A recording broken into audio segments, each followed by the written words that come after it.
the long-term plan, if I was to have tell us one, all about if I had a vision, it. wouldn't it be great if you could go into a shopping centre and get your phone repaired by the Reconnect project, knowing that, Yes. the money you're spending on having your phone repaired is going into the social aim.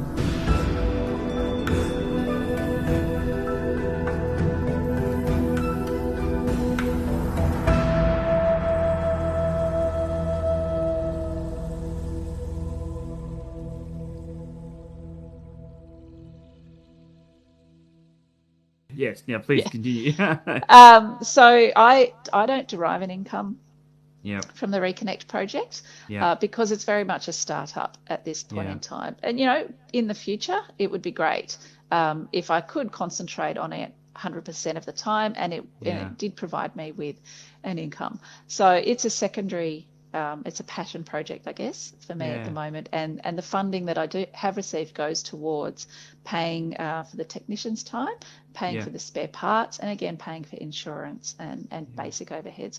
Very Yeah. fortunate that we've got space to operate that is provided to us for free through the Bauer Reuse and Repair Centre in Zetland. Okay. That's in Great. their electrical repairs workshop. Yeah. And then office space is provided through the mobile phone spare part wholesaler that we get our spare parts from. So I think when you're starting out, you need to look for like-minded organisations that you could or organisations that you have some kind of a synergy with that you can then link onto and be able to have them supporting you as you're getting going. But a social enterprise very much needs to think like a business. It needs to operate as a business. It has to have a viable funding model to make it sustainable, because once you're established and, for example, once we've got caseworkers now relying on us to be providing devices for their clients, then we can't just suddenly drop off when the funding ceases.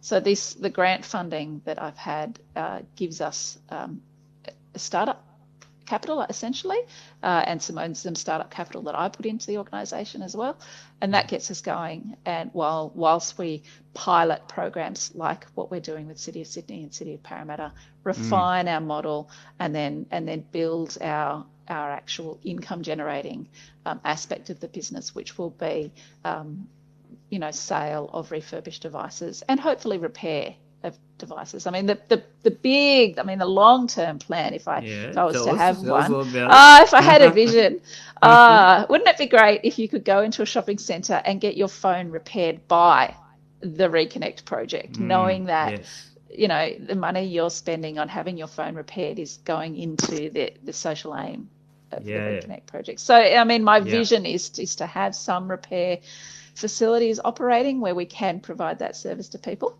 and then also to offer training and to help people to be able to become skilled in a different way. So seeing a transition of people that maybe have been long-term unemployed or need some way to reskill in order to become employed. So with training, then if the Reconnect project is able to provide that for people as well, then that's also potentially an income stream that we can generate too. So that's my big plan for world domination in mobile phone repairs. Why not? Why not?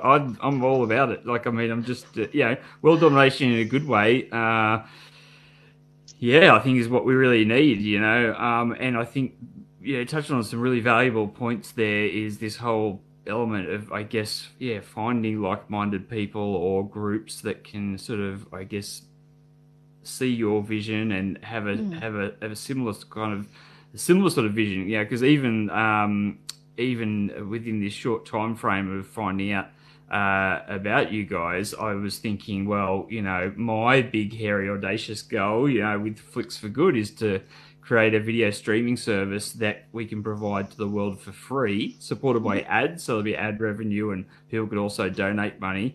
But and one of the main reasons I want to do that is not just so that everyone can have free entertainment.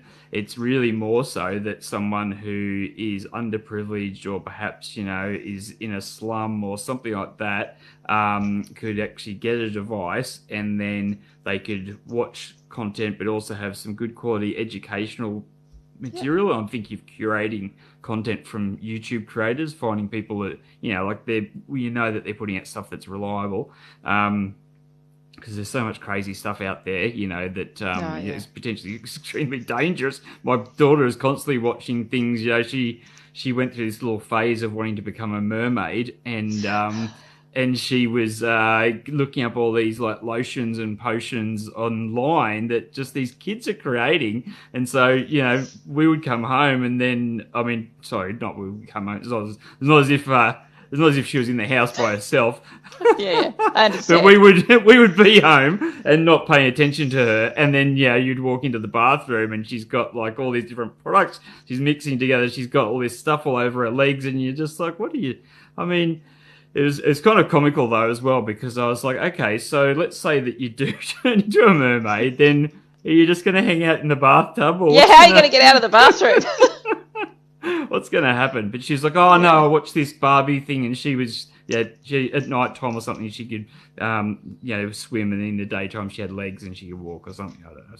But so basically vet the information and put it on this platform, and then someone could have a phone, and then they could get access to learning. And my big dream is that that the content would be translated into their language verbally. So that's the big, fabulous. That's the key, I think, to me, is so that way if somebody doesn't speak English, doesn't read or write, they can still learn. They can still get some little ideas about how to better themselves and how to maybe change their position or get inspired that things are possible, and go out there and make an impact in their communities and in their world. So, I thought, well, I could foresee, like in a dream situation, let's say Flicks for Good takes off and it does well, and we're able to generate money, and awareness that we can use for good causes. A partnership with someone like yourself could end up being something that becomes a reality, where it's like, okay, well, we want to get the device to you, and then we also want to get education to you in video format that you can sort of that you can tap into. So who knows? Yeah, well, I think it's important to have those goals and to have those dreams and to have that vision, because that when things are feeling like you're coming up against brick wall after brick wall after brick wall, you think, how am I ever going to get this off the ground? You've still got that vision to hold on to, and in that light, thinking like a business, being strategic, drawing up proper business plans and strategic plans that will keep you focused and on track, because it's so easy to get distracted by pretty shiny things, off in a corner somewhere, and losing that original drive. I mean, one of the other things that I'm hoping to do would be able to provide 12 months credit, data and phone credit on the devices that we're giving out. That's not something that the Reconnect project can afford just to pay for. But if we had a carrier that came on board, and actually, I'm going to name them. My mind's up. My mind's set on Aldi at the moment. Okay. My mind's set on Aldi because they could be a national collection point for the phones in the first place. They already do battery recycling, so you can drop all your household batteries into Aldi.